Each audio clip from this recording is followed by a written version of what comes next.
Uma noite, enquanto eu estava buscando ao Senhor, o Espírito Santo me falou para apanhar a minha caneta e escrever. Quando eu segurei a caneta para escrever, seu Espírito deu-me uma mensagem para a igreja. Eu desejo trazê-la a vocês. Tem a ver com a palavra e com a noiva. Aqui está o que eu estou tentando lhes dizer.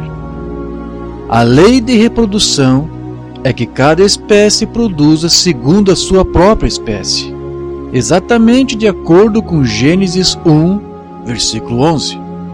E disse Deus: produza a terra erva verde, erva que dê semente, árvore frutífera que dê fruto segundo a sua espécie, cuja semente esteja nela sobre a terra. E assim foi. Seja qual fosse a vida que houvesse na semente, apareceria em uma planta e depois disso no fruto. A mesma lei se aplica para a igreja hoje.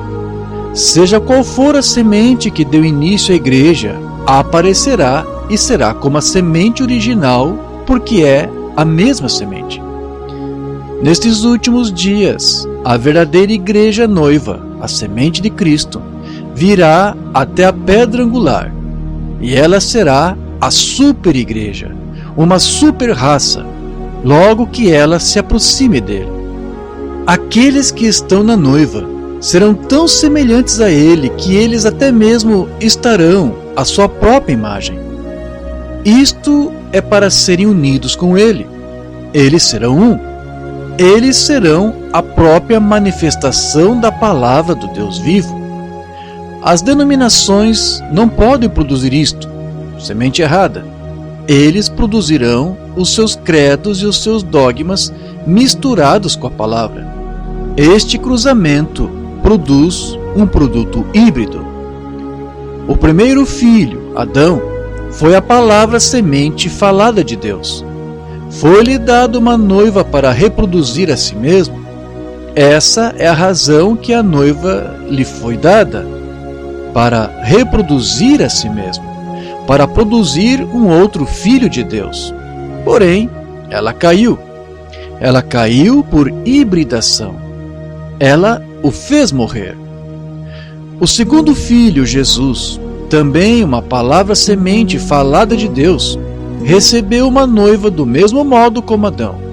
Porém, antes que ele pudesse se casar com ela, ela também havia caído. Ela, do mesmo modo que a esposa de Adão, foi posta à prova para ver se ela creria na palavra de Deus e viveria, ou duvidaria da palavra e morreria. Ela duvidou. Ela deixou a palavra. Ela morreu.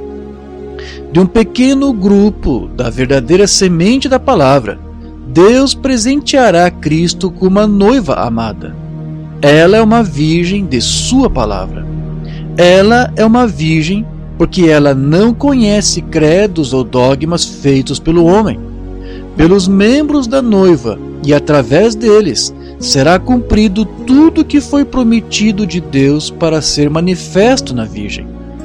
A palavra de promessa veio até a Virgem Maria. Porém, essa palavra de promessa foi ele mesmo, para ser feito manifesto. Deus foi feito manifesto.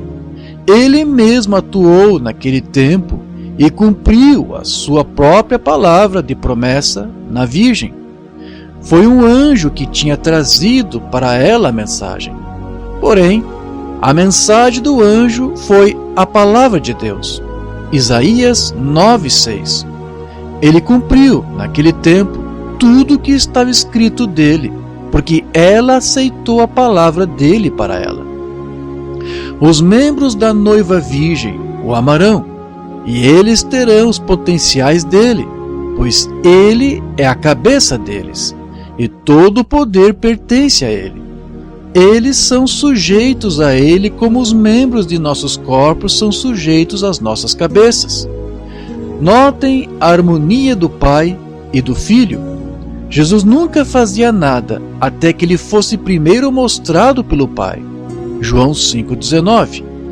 Esta harmonia está agora para existir entre o noivo e a sua noiva. Ele lhe mostrará a sua palavra de vida. Ela a recebe. Ela nunca duvida disto. Portanto, nada a pode ferir, nem mesmo a morte, pois se a semente for plantada, a água a levantará novamente. Aqui está o segredo disto.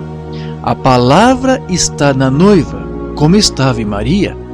A noiva tem a mente de Cristo, pois ela sabe o que ele deseja que seja feito com a palavra. Ela opera o mandamento da palavra em seu nome, pois ela tem o assim diz o Senhor. Então, a palavra é vivificada pelo Espírito e sucede. Como uma semente que é plantada e regada vem a seara completa, servindo o seu propósito. Esses na noiva fazem somente a sua vontade. Ninguém pode induzi-los a fazer de outro modo. Eles têm o assim diz o Senhor, ou eles se mantêm quietos. Eles sabem que tem que ser Deus neles fazendo as obras, cumprindo a sua própria palavra. Ele não completou toda a sua obra enquanto estava em seu ministério terrestre. Deste modo, agora ele opera na noiva e através dela. Ela sabe disso, pois ainda não era tempo para ele fazer certas coisas que ele deve fazer agora. Porém, ele agora cumprirá através da noiva essa obra a qual ele deixou para este tempo específico. Agora, vamos permanecer como Josué e Caleb. Nossa terra prometida está se tornando visível exatamente como a deles se tornou. Agora, Josué significa Jeová Salvador, e ele representa o líder do fim do tempo que virá para a igreja exatamente como Paulo veio, como o líder original. Caleb representa aqueles que permaneceram fiéis com Josué. Lembrem-se, Deus iniciou Israel como uma virgem com sua palavra, porém, eles desejaram algo diferente. Deste modo, fez a igreja do último dia. Notem como Deus não moveu a Israel, ou a deixou entrar na terra prometida até que fosse o seu próprio tempo fixado. Agora, o povo talvez tenha pressionado Josué, o líder, e disseram: a terra é nossa, vamos e a tomemos. Josué, você está completamente liquidado. Você deve ter perdido a sua comissão. Você não tem o poder que você costumava ter. Você costumava ouvir de Deus e conhecer a vontade de Deus e atuava rapidamente. Algo está errado com você. Porém, Josué era um profeta enviado de Deus e ele conhecia as promessas de Deus, assim que ele esperou por elas. Ele esperou por uma decisão clara de Deus, e quando chegou o tempo de se mover, Deus colocou a liderança completa nas mãos de Josué, porque ele tinha permanecido com a palavra. Deus podia confiar em Josué, porém não nos outros. Assim se repetirá neste dia final. O mesmo problema, as mesmas pressões. Tomemos o exemplo que nós vemos em Moisés. Este poderoso profeta, ungido de Deus, teve um nascimento peculiar, tendo nascido no tempo exato para a libertação da semente de Abraão do Egito. Ele nunca permaneceu no Egito para argumentar a Escritura com eles, nem para inquietar os sacerdotes. Ele foi ao deserto, até que o povo estivesse preparado para recebê-lo. Deus chamou Moisés ao deserto. A espera não estava na parte de Moisés, porém devido ao povo que não estava pronto para recebê-lo. Moisés pensou que o povo entenderia, porém o povo não entendeu. Então, aí está Elias, a quem a palavra do Senhor veio. Quando ele terminou de pregar a verdade, aquele grupo ali no passado, o qual é o precursor do grupo da Jezabel americana que não receberia a palavra, Deus o chamou para o campo e atormentou aquela geração por ter rejeitado o profeta e a mensagem que Deus havia dado. Deus o chamou para o deserto e ele não sairia nem mesmo para o rei. Aqueles que tentaram persuadi-lo a fazer assim morreram. Porém, Deus falou ao seu fiel profeta por visão. Ele saiu do esconderijo e trouxe de volta a palavra a Israel. Então veio João Batista, o fiel precursor de Cristo, o poderoso profeta para o seu dia. Ele não foi para a escola de seu pai, nem para a escola dos fariseus. Ele não foi para nenhuma denominação, porém saiu ao deserto, chamado ali por Deus. Ali ele permaneceu até que o Senhor o enviou com a mensagem clamando: o Messias está prestes a vir. Agora vamos tomar uma advertência bíblica aqui. Não foi nos dias de Moisés, a quem Deus havia vindicado, que Coré se levantou e resistiu a esse poderoso profeta? Ele disputou com Moisés e afirmou que ele tinha tanto de Deus para guiar o povo e que outros participavam da revelação divina tanto quanto Moisés. Ele negou a autoridade de Moisés. Agora, as pessoas ali no passado, depois que eles ouviram a verdadeira palavra e estavam bem familiarizados com o fato de que um verdadeiro profeta era vindicado por Deus, eu digo que aquelas pessoas deixaram-se convencer por Coré e pela sua contradição. Coré não era um profeta bíblico, porém as pessoas, em grandes números com seus líderes, foram após ele. Quão semelhante aos evangelistas de hoje, com seus sistemas de bezerros dourados como o de Coré. Eles parecem bons para o povo, como Coré parecia então. Eles têm sangue em suas testas, azeite em suas mãos e bolas de fogo na plataforma. Eles permitem mulheres pregadoras, deixam as mulheres cortarem os seus cabelos, usarem calças compridas e shorts, e se desviam da palavra de Deus para os seus próprios credos e dogmas. Isso mostra que tipo de semente está neles. Porém, nem todas as pessoas se afastaram de Moisés e deixaram a palavra de Deus. Não, o eleito permaneceu com ele. O mesmo está sucedendo novamente hoje. Muitos estão deixando a palavra, porém, alguns estão permanecendo com ela. Porém, lembre-se da parábola do trigo e do joio.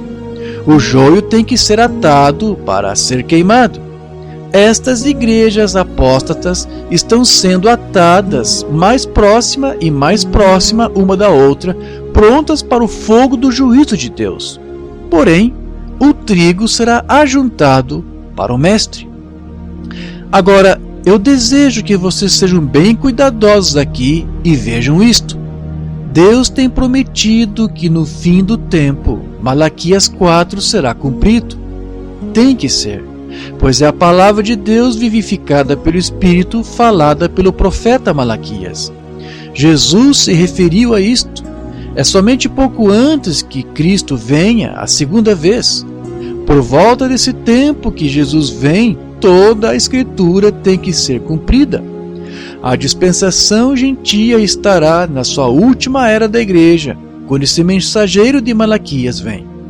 Ele estará exatamente com a palavra. Ele tomará toda a Bíblia desde Gênesis até Apocalipse.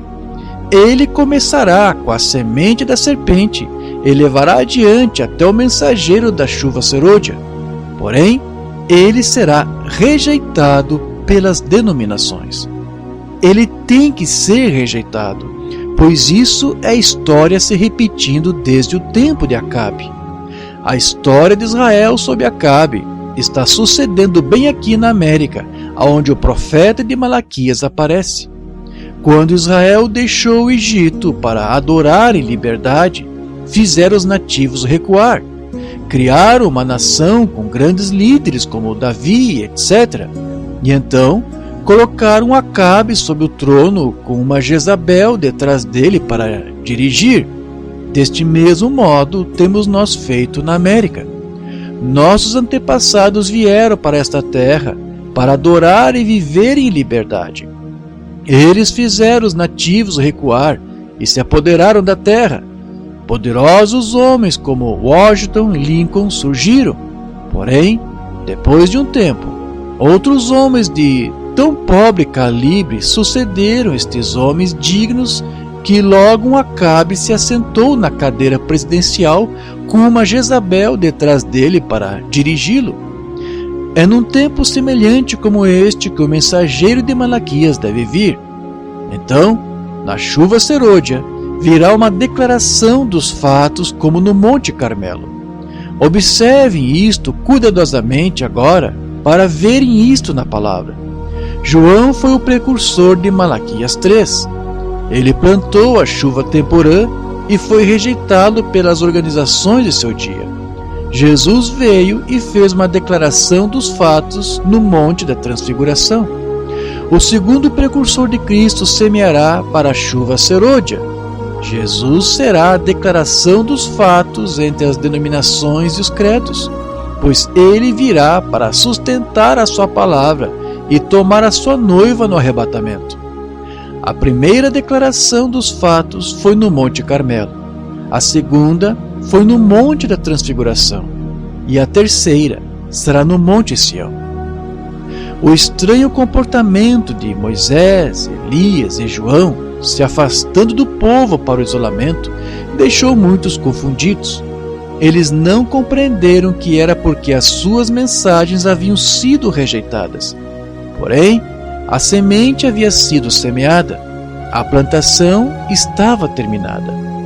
O juízo estava próximo. Eles haviam servido o seu propósito como um sinal para o povo, assim que o juízo estava próximo. Eu creio, de acordo com Apocalipse 13:16, que a noiva terá que parar de pregar, pois a besta estará exigindo a marca na mão ou na testa, para que a permissão para pregar seja concedida. As denominações tomarão a marca ou serão forçadas a parar de pregar. Então, o Cordeiro virá para a sua noiva e julgará a grande prostituta. Agora, lembre-se que Moisés nasceu para uma certa obra, porém, ele não poderia fazer essa obra até que ele tivesse recebido os dons os quais o capacitariam para fazer a obra. Ele teve que sair ao deserto e esperar ali. Deus tinha um tempo determinado. Era para ver um certo faraó no trono, e o povo tinha que clamar pelo pão da vida, antes que Deus pudesse enviá-lo de volta. Isto é verdade para o nosso dia. Porém, o que nós temos nesse nosso dia? Multidões estão operando sinais até que nós temos uma geração de buscadores de sinais que conhecem pouco ou nada sobre a palavra, ou sobre um verdadeiro movimento do Espírito de Deus. Se eles veem sangue, azeite, fogo, eles ficam felizes, não importa o que está na palavra. Eles sustentarão qualquer sinal, até mesmo sinais antibíblicos. Porém, Deus tem nos advertido sobre isso. Ele disse em Mateus 24 que nos últimos dias os dois espíritos seriam tão parecidos que somente o próprio eleito poderia lhes distinguir, pois somente eles não seriam enganados. Como você pode distinguir os espíritos? Somente lhes dê o teste da palavra. Se eles não falam essa palavra, eles são do diabo. Assim como o diabo enganou as primeiras duas noivas, ele tentará enganar a noiva deste último dia, ao tentar fazê-la tornar-se híbrida através de credos ou simplesmente desviando da palavra para qualquer sinal que a contente. Porém, Deus nunca colocou os sinais na frente da palavra. Os sinais seguem a palavra, como quando Elias disse à mulher para cozer um bolo para ele primeiro, de acordo com a palavra do Senhor. Quando ela fez como a palavra disse, o próprio sinal veio. Venha a palavra primeiro, e então observe o milagre. A palavra semente é ativada pelo Espírito. Como pode qualquer mensageiro enviado de Deus crer somente em uma parte da palavra e negar um tanto dela? O verdadeiro profeta de Deus, neste dia, proclamará toda a palavra. As denominações o odiarão. Suas palavras podem ser tão ásperas quanto as de João Batista, que os chamou de víboras. Porém, o predestinado ouvirá e estará pronto para o arrebatamento. A semente real de Abraão, com fé semelhante à de Abraão, reterá a palavra com ele, pois eles são predestinados juntos. O mensageiro do último dia aparecerá no tempo determinado por Deus. É o fim do tempo agora, como todos sabemos, pois Israel está na terra natal. A qualquer hora, agora, ele virá de acordo com Malaquias. Quando nós o vermos, ele será dedicado à palavra. Ele será indicado, apontado na palavra. Apocalipse 17. E Deus vindicará o seu ministério. Ele pregará a verdade, assim como Elias pregou, e estará pronto para a declaração dos fatos no Monte Sião. Muitos o entenderão mal, porque a Escritura lhes tem sido ensinada de uma certa maneira, a qual eles consideram a verdade. Quando ele vier contra isso, eles não crerão. Até mesmo alguns verdadeiros ministros entenderão mal o mensageiro, porque tanto tem sido chamado a verdade de Deus por enganadores. Porém, este profeta virá, e como precursor para a primeira vinda clamou: Eis o Cordeiro de Deus, que tira o pecado do mundo. Do mesmo modo ele, sem dúvida alguma, clamará: Eis o Cordeiro de Deus, vindo em glória. Ele fará isto, pois assim como João foi o mensageiro da verdade para o eleito, assim é este o último mensageiro para o eleito e a noiva nascida da palavra.